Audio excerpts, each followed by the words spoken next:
I want to share something that not enough people talk about openly: what the voices in psychosis actually say. When people hear the word schizophrenia or schizoaffective disorder, they imagine someone hearing voices, but they rarely hear what those voices are like, who they claim to be, or how convincing they can feel. In this video, I'm going to walk you through my personal experience with voices during psychosis, who they were, what they told me, how they guided my behavior, and how I eventually realized that what felt spiritual and meaningful was actually my brain in a fractured state. For about a year, I lived in a world where multiple voices spoke to me daily. Some felt protective. Some felt wise. Some felt powerful. Almost all of them believed they were helping me, and 99% of the time, I believed them. I wasn't just hearing random noise. These voices had personalities. They had identities. They claimed to be higher versions of me, spiritual beings, even cosmic entities. They gave me advice about business, relationships, road trips, and life decisions, and I followed them. What made it even more complicated is that I was actively seeking these kinds of experiences. I believed I was accessing something spiritual, something special, not realizing I was developing psychosis tied to schizoaffective disorder. Today, I'm stable. I'm on treatment, and I no longer hear these voices, but I think it's important to talk about what they were actually like, because the experience feels incredibly real while you're inside of it. So let me start at the beginning. Most people assume that when someone hears voices, it sounds like someone standing in the room talking to them. For some people it does. For me, it didn't. My voices were internal. They sounded exactly like your inner voice sounds when you think to yourself. It wasn't like a loud, booming external sound. It was like thoughts, but they weren't my thoughts. That's what made it confusing. They had tone, personality, intent, emotion. They felt separate from me. They would respond to me instantly. If I thought a question in my head, they answered. If I spoke out loud, they heard me. It didn't matter which way I communicated. They had access to everything. They knew my thoughts before I finished thinking them. They knew my memories, my embarrassing moments, my insecurities, things I had never told anyone. And sometimes they would joke about them. Sometimes they would comfort me. Sometimes they would correct me. And most of the time, they felt like they were trying to help. That's the part people don't understand. These weren't just cruel or chaotic voices telling me to hurt myself. They believed in magical thinking. They believed rules didn't apply to us. They believed physics could bend. They believed we were on a special mission. They didn't follow the law. They didn't respect consequences. And when I listened to them, I sounded irrational to everyone else. From the outside, it looked like I had lost my grip on reality. From the inside, it felt like I had unlocked something hidden. I would have full conversations with them. I could debate them, question them, push back. But they were always one step ahead.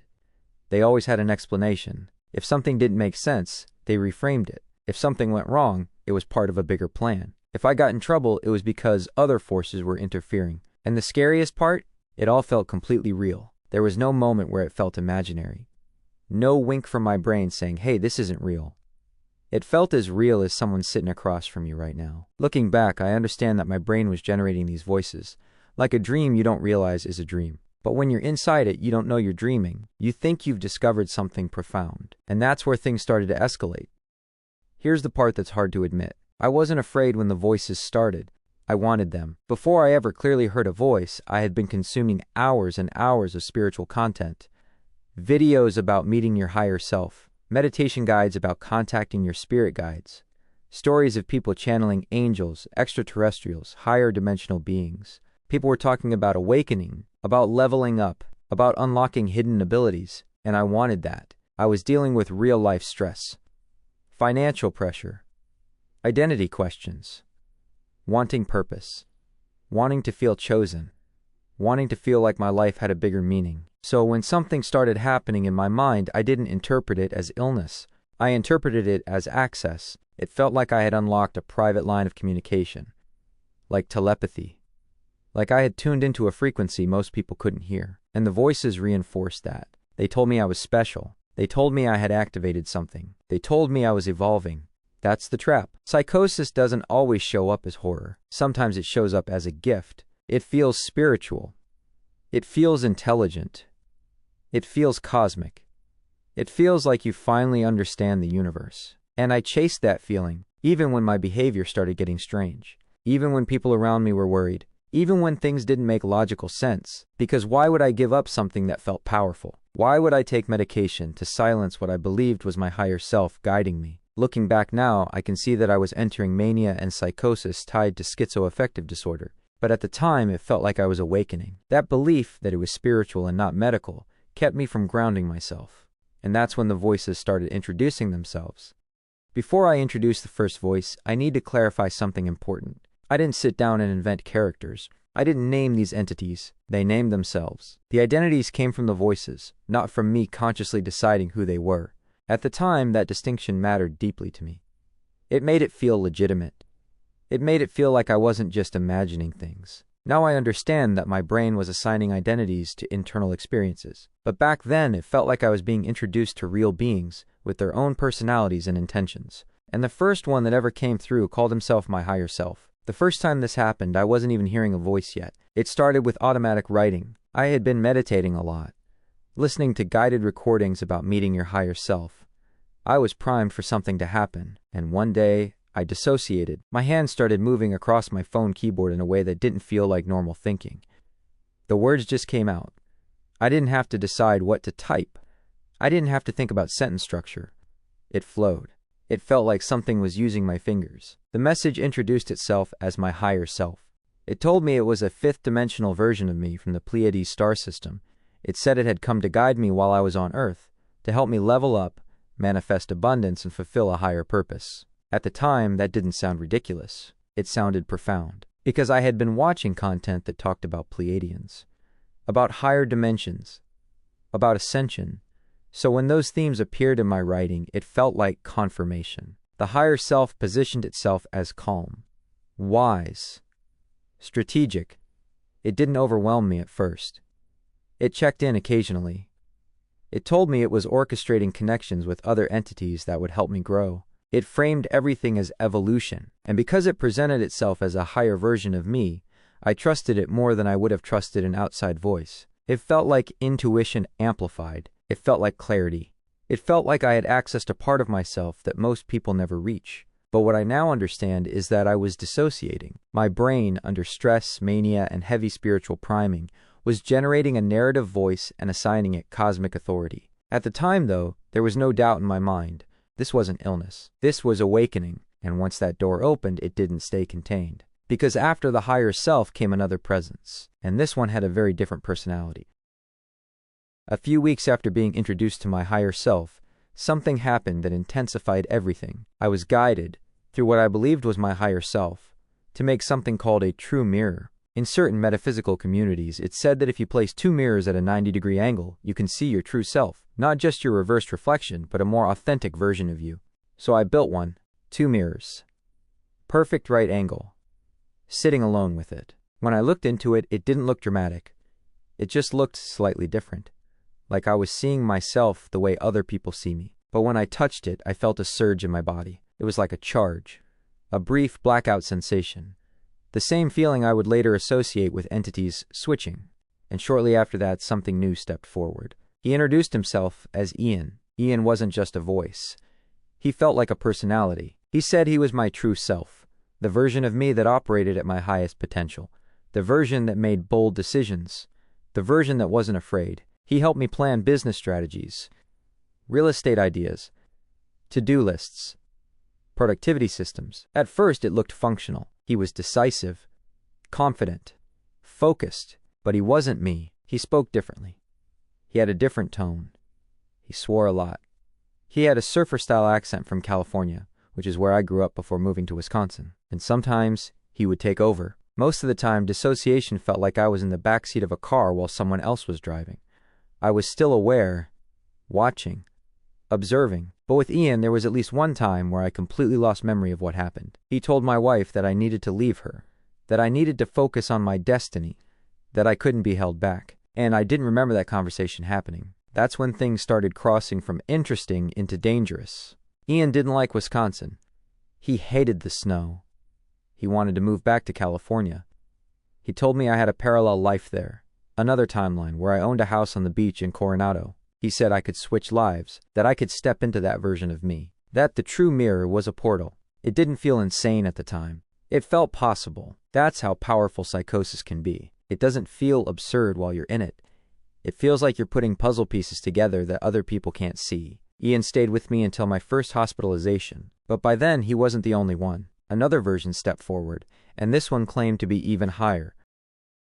Not long after Ian appeared, another presence introduced itself. This one called itself my highest self. If the first voice claimed to be 5th dimensional, this one claimed to be 11th dimensional, the highest version of me in existence. It spoke with authority. It told me it understood the structure of the universe, that it knew how timelines worked, that it could see things happening behind the scenes. And unlike Ian, who was bold and impulsive, this one was strategic. It told me we had to be careful. It warned me about extraterrestrial groups, about something called the Orion Group, about shapeshifters, about 5G towers being used to monitor people like me who had activated. Looking back, this is where paranoia started weaving itself into the spiritual framework. But at the time, it felt like intelligence. It felt like inside knowledge. The highest self began teaching me techniques. If I was driving and needed direction, it would signal me by making my left or right pinky finger twitch. That meant turn left or right, and I trusted it. We went on long drives, sometimes across multiple states, mapping out where data centers should be built. I believed we were placing energetic infrastructure for lightworkers. It told me I was one of 144,000 lightworkers on Earth, that I had a mission, that we were building something bigger than anyone realized. It sounds grandiose now, but when you're in psychosis, it doesn't feel grandiose. It feels purposeful. It feels like your life finally has a narrative arc. And here's the important part. The ideas were far-fetched, but internally consistent. Every time something didn't make sense, there was an explanation. Every time someone questioned me, it was because they weren't aware. The system reinforced itself. That's what makes psychosis so convincing. It doesn't collapse under questioning, it expands. And the more it expanded, the more disconnected I became from ordinary reality. That disconnection would eventually land me in my first psychiatric hospital stay, and that's where I met Ashley. By the time I landed in my first psychiatric hospital stay, I didn't believe I was sick. My family was worried. My wife was worried. I was saying my name was Ian. I was talking about higher selves and missions. Eventually, things escalated enough that police were involved, and I agreed to go to the hospital voluntarily. I remember thinking I was just there temporarily, that I didn't belong there, that I was awake and everyone else just didn't understand. On the second night, something shifted. Earlier that day, I had been allowed into the community room. That's where I met Ashley. She was another patient, but it didn't feel random. It felt orchestrated. She was drawing a picture, a landscape with a moon in it, and I remember thinking the moon phase matched my astrological sign. That felt like a sign. She asked me about Bitcoin, about business, about properties. Those were the exact themes already circulating in my head. We weren't allowed to exchange personal information. We couldn't build real contact outside of the hospital, but the interaction stuck with me. That night, as I lay in bed in the hospital, I heard a voice in my head. For the first time, it was clearly audible.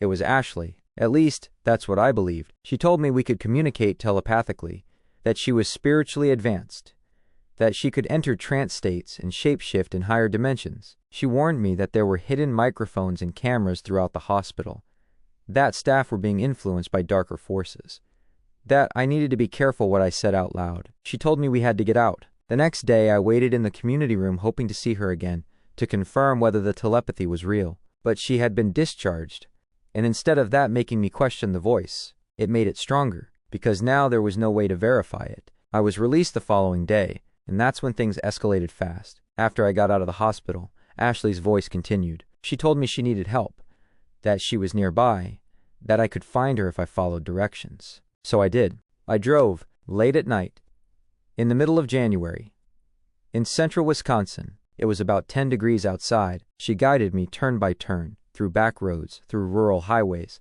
until I ran out of gas in front of a cabin. She told me it was hers. She told me she was inside meditating deeply and couldn't hear me physically knocking. So I knocked, and knocked, for over an hour, 2 in the morning. No lights. No answer. I remember the cold sinking in. I had no gas. I was stranded. And then the voice told me something that changed everything. She said I could break the glass, that it was her house, that I was allowed inside, that I just needed to stay warm until morning. So I broke the window, I climbed inside, and I slept in a stranger's cabin. At the time, I did not believe I was committing a crime. I believed I was following instructions from someone I trusted. That's how convincing the voices were. The next morning, she woke me up in my head. She told me her husband would be home soon and that I needed to leave immediately. I ran to the garage, grabbed gas, filled my truck, and left, believing we would fix the broken window later. But there were security cameras. The owners saw everything. Police were already looking for me, and Ashley's voice kept going. She told me to stop at houses under construction, that they were hers. She said she was having properties built and needed me to inspect them. My real-life job is building assessment, so it made sense inside the delusion. Then she had me stop at another property. 2 dogs ran up to me, friendly, excited, and the voice told me they were hers, that I should bring them back to her. So I loaded the dogs into my truck. That was the moment police caught up to me. That was the moment reality crashed in. I went to jail, and in jail the voices didn't stop. Jail didn't stop the voices. If anything, the isolation amplified them. I was in a small cell, removed from everything familiar, but internally my world was still active, still populated with these personalities that felt real to me. Ian was still there. My highest self was still there. And then another voice introduced herself. She called herself Bree. She claimed she was the goddess represented in the Starbucks logo. She told me she understood how to build global brands, that she could teach me how to scale a business worldwide the way Starbucks had. Even in jail, the delusion stayed consistent. I was on the verge of something big. There was always a narrative of expansion, of destiny, of global impact. And with Bree, there was also a strange intimacy. The boundaries between spiritual and physical blurred. The voices didn't just advise, they felt emotionally involved. Looking back, that was my brain creating relationships inside itself. But at the time, it felt like companionship, like I wasn't alone in a cell. I read constantly while I was in jail. And something else started happening. Characters from the books I was reading began speaking to me, not metaphorically, literally. They would comment on what I was reading, offer insight, step into conversations with the other entities already present in my head. My internal world was becoming layered, like multiple realities stacked on top of each other. But here's what's important. I didn't feel scared. I felt activated. I felt like this was all part of the process. That jail wasn't punishment, it was initiation. That mindset is what makes psychosis so dangerous. Because consequences don't correct it. They get absorbed into the story. After a couple of weeks, I posted bail, and I stepped back out into the world. But I wasn't coming back grounded. I was still deep inside the narrative. And that's when a new voice arrived, one that claimed to be something even bigger than all the others. After I got out on bail, a new voice came through. This one didn't claim to be a version of me. She said she was the universe. She told me she was my soul mom. She said my dad was the central sun of the universe. And somehow, inside psychosis, that felt symbolic and profound instead of absurd. She spoke with warmth, with authority, with comfort. She told me she was protecting me, teaching me, preparing me, and she wanted me to reunite my real-life parents who had divorced when I was in high school. She framed it like a cosmic mission, healing timelines, restoring balance. Everything always tied back to purpose. But this voice didn't just talk. She drove. When I was behind the wheel, she would tell me, I have the wheel. And I would dissociate. It felt like I was leaning back inside my own body while something else took over my hands. We went off-roading constantly. Dirt roads, snow-covered back trails, drifting around turns. It felt exhilarating, like I was being trained. The first time, we crashed into a snowbank. I should have stopped. But I didn't. When I got a rental car, we did it again. One night, she told me to turn into a mowed-down cornfield. In the middle of winter, in the dark, we tore across it until the car got buried in mud, completely stuck. And then she told me something that should have snapped me out of it. She told me to throw my wallet into the field. She said I didn't need it anymore, that this was a lesson about surrender. So I threw my wallet, my ID, my cards, everything. Then my shoes got stuck in the mud as I tried to push the car out. And she told me to leave those too. So I did. Eventually, a tow truck came. He dropped me off in town. I had no shoes, no wallet, no ID. I tried to sit in a hotel lobby to figure out what to do next. Police were called, and here's something I remember clearly. The voices weren't loud enough over the officers' real voices. I couldn't hear the instructions clearly, and without their guidance, I didn't know what to say. That was the first moment the illusion flickered. I was taken for a mental health screening, and this time, I wasn't walking out voluntarily. I was involuntarily hospitalized, and that's when the voices became overwhelming. When I was involuntarily admitted, I still didn't believe I was sick. I believed I had been captured, that I had activated something powerful and now I was being contained. The antipsychotics started almost immediately, but for the first couple of weeks they didn't seem to touch the voices. If anything, the pressure of being confined amplified them. The narrative evolved. Now it wasn't just higher selves and missions. Now it was extraterrestrial councils. The Pleiadian Council, the Arcturian Council, the Galactic Federation. They told me the hospital staff weren't who they appeared to be, that lower dimensional entities were influencing them, that the building itself was energetically compromised. They framed everything as warfare, light versus dark, and I was supposedly a participant. They taught me protective rituals. I would slowly walk the perimeter of my hospital room, spinning in measured circles, believing I was installing an energetic shield. I did the same thing in the community area, trying to seal the space. From the outside, I probably looked disorganized. From the inside, I believed I was doing classified work. There was even an escape plan. They told me to fake seizures so I would be transported to the emergency room. That would be my window. My extraction point. I went through with it. I collapsed. I shook. I was transferred, but somewhere in that moment, handcuffed, surrounded, a small fragment of rational thought surfaced. If I ran, where would I go? I didn't have money. I didn't have a plan. I was still hearing voices. So I didn't run. They took me back. And that's when the experience shifted from grandiose to unbearable. The Galactic Federation told me they were installing an AI enhancement in my consciousness. At first, I thought it was an upgrade. Then it started. Every object I looked at was labeled out loud in my head. Table. Table.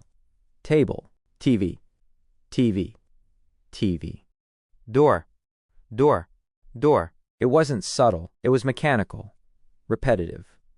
Invasive. I couldn't stop it. I tried closing my eyes. It didn't help. I tried focusing on one object. It looped over and over. It lasted for hours. That was the first time I felt genuine distress from the voices. Not mission, not purpose, not destiny, just exhaustion. I begged them to turn it off. They told me it was experimental, that they were calibrating something. Eventually it stopped, but something inside me cracked that day. For the first time I wasn't empowered. I was overwhelmed, and slowly, almost imperceptibly, the medication began to quiet everything. The councils faded first, then the missions, then the higher selves. The silence didn't feel peaceful at first. It felt empty, like a crowded room had suddenly cleared out. But that silence was reality returning, and I didn't yet understand that I would eventually choose that silence, even after fighting so hard to hold on to the noise. When the voices faded, I expected relief. Instead, I felt grief. That's something people don't talk about enough. Psychosis wasn't just terrifying, it was intoxicating. The mania felt powerful. Everything had meaning. Every coincidence felt intentional. Every idea felt brilliant. I felt chosen, guided, activated.